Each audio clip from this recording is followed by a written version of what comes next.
గారు వేమ గారి డయాస్ మీద ఇంతకంటే ఎక్కువ మాట్లాడడం బాగోదు కాబట్టి ఈ అవకాశం ఇచ్చిన మీ అందరికీ మరొకసారి ధన్యవాదాలు తెలియజేస్తూ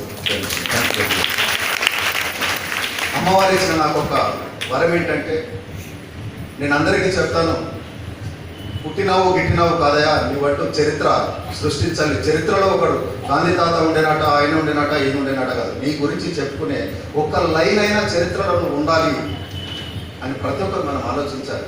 వచ్చామయ్యా, ఏం చేసాం? పెళ్లి చేసుకున్నాం, పిల్లల్ని కన్నాం, వాళ్ళకి చదివించాం, ఇల్లు కట్టాం, ఇంకేంది వృద్ధాప్యం వచ్చింది, తిన్నాం పన్నాం. కొడుకు మంచిగుంటే ఇంట్లో ఉండి చేశాడు, లేకపోతే ఆశ్రమంలో ఉండి పెంచారు. అంటే మనం ఏది ఇస్తే మనకు అది దొరుకుతుంది. చిన్నప్పటి నుండి హాస్టల్లో వేస్తే వాళ్ళు ఏం చేస్తారు? మనం తీసుకొని వృద్ధాశ్రమం చేస్తారు.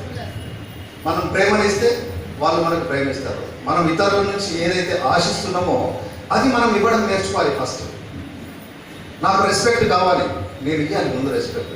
పెద్దవాళ్ళు కలిస్తే దండం పెట్టాలి. నువ్వు హాయ్ ఇస్తే ఆయన హాయ్ అంటాడు, నువ్వు దండం పెడితే ఆయన దండం పెడతాడు. అంటే ప్రతిగా మనకు లభిస్తుంది. ఒక్కసారి మనం ఇస్తే 10 రెట్లు మనకు వస్తుంది. అది గమనించాలి. Thank you very much sir. చెప్పాలనుకుంటున్నాను, మర్చిపోయాను. వేమగారు పక్కకుంటే అన్నీ మర్చిపోతాను. అమ్మవారి గురించి మరి అందరికీ నేను చెప్తాను, నువ్వేం చేసావా అని అడగవచ్చు. నాకు తెలిసి భారతదేశంలో మొట్టమొదటిసారిగా మనం ఇంట్లో పూజ చేసినప్పుడు ఇప్పటికి కూడా మనం ఏదైనా గాయత్రి మంత్రం చదవమంటే ఏం చదువుతాం? ఓం భూర్భువస్వః తత్సవితుర్వరేణ్యం భర్గో దేవస్య ధీమహి ధియో యో నః ప్రచోదయాత్. అంతే కదా. మన అమ్మవారి గాయత్రి ఉంది. గాయత్రి ఎవరికైనా తెలుసా?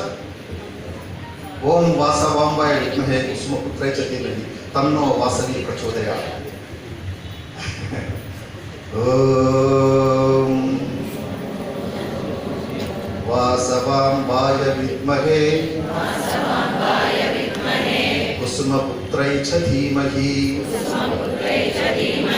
తన్నో వాసవి ప్రచోదయాత్.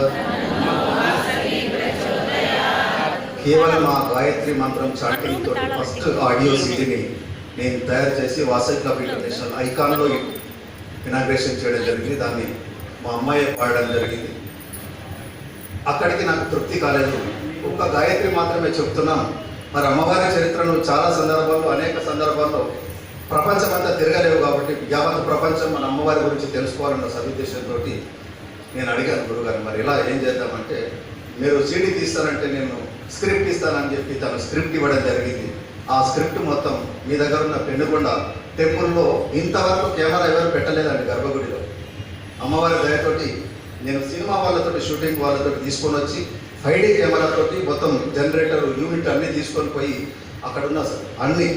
అక్కడున్న టెంపరవరీ కుండంతో పాటు అమ్మవారి గర్భగుడి, అమ్మవారి విశిష్టత, అక్కడున్న శిలాశాసనం అవన్నింటినీ కూడా ప్రతిబింబచేస్తూ ప్రపంచంలో ఉన్న అమ్మవారి యొక్క విగ్రహాలన్నింటినీ కూడా, టెంపుల్స్ యొక్క విగ్రహాలన్నింటినీ కూడా కనబడే విధంగా, అమ్మవారి చరిత్ర కూడా కనబడే విధంగా స్క్రిప్ట్ మొత్తం తయారు చేసి ఆడియో వీడియోను మన యొక్క హల్దీపూర్ పీఠాధిపతి వామనాశ్రమ స్వామి వారి గురువు గారి ఆశీస్సులతోటి, మన కుల గురువు ఆయన, మన ఈ గురువు వేమ సుబ్రహ్మణ్యం గారు రచించిన ఈ సీడీలను కూడా మొట్టమొదటిసారిగా ఆడియో వీడియో అమ్మవారి జీవిత చరిత్రను గలార్చన చేసింది మా అమ్మాయి.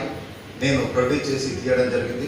వేలాది సీడీలను ₹1 కూడా తీసుకోకుండా ఎవరైతే భక్తిని ప్రదర్శిస్తారో వాళ్ళకి ఇవ్వమని 4000 సీడీలను నేను తనకే ఇవ్వడం జరిగింది.